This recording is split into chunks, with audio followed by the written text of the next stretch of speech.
तो हम लोग अब क्वांटिटेटिव एप्टीट्यूड की तरफ देखते हैं। फर्स्ट हम लेक्चर शुरुआत कर रहे हैं क्वांटिटेटिव एप्टीट्यूड में।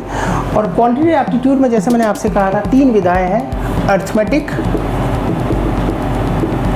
अलजेब्रा और ज्योमेट्री, राइट। अब मैं फिलहाल अर्थमेटिक की तरफ ध्यान देता हूँ क्योंकि वो बेस बनाता है अलजेब्रा और ज्योमेट्री का, राइट। तो हम अभी अलजेब्रा और ज्योमेट्री को नेक्स्ट सब्सिक्वेंट लेक्चर्स में देखेंगे। अर्थमेटिक में सबसे इम्पॉर्टेंट पार्ट है, बहुत सारे टॉपिक्स हैं लेकिन सबसे इम्पॉर्टेंट टॉपिक है नंबर सिस्टम, जिसके बारे में हम अच्छी तरह से जानें।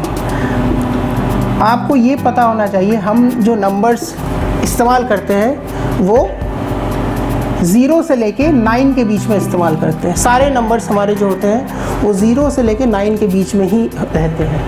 कितने डिजिट्स, कितने हम संख्या इस्तेमाल करते हैं? 0 से लेकर 9 अगर काउंट करें तो होते हैं 10।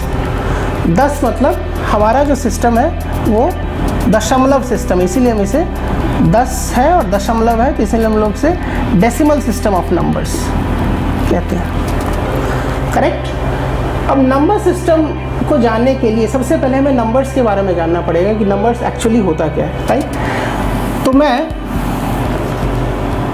नंबर्स को अगर मैं डिफाइन करूं तो मैं एक लाइन से डिफाइन करूंगा, राइट। एक ऐसा लाइन, तो नंबर सिस्टम जो बेस्ड है वो नंबर लाइन पे डिपेंडेंट है, राइट। जो भी नंबर इस लाइन पे आएंगे वो सारे हमारी अर्थमेटिक, अलजेब्रा, ज्योमेट्री का हिस्सा होंगे, राइट। तो मैं नंबर लाइन के ठीक बीच में 0 मैं लिखता हूँ और 0 से मैं राइट की तरफ जाता हूँ और कभी ख़त्म नहीं होती है, तो मैं इसे एक इनफाइनाइट देता हूँ, इन्फिनिटी जिसे कहते हैं, हिंदी में इसे अनंत कहते हैं। इन्फिनिटी पॉजिटिव की साइड में राइट में और इन्फिनिटी नेगेटिव की साइड में लेफ्ट में। ये पूरा जो भी नंबर्स इस लाइन पे आएंगे वो कहलाएंगे हमारे रियल नंबर्स, और जो भी नंबर इस लाइन पे नहीं आएंगे, जो हमारे डेफिनीशन, डोमेन ऑफ डेफिनीशन के बाहर है, वो कहलाएंगे इमेजिनरी नंबर्स।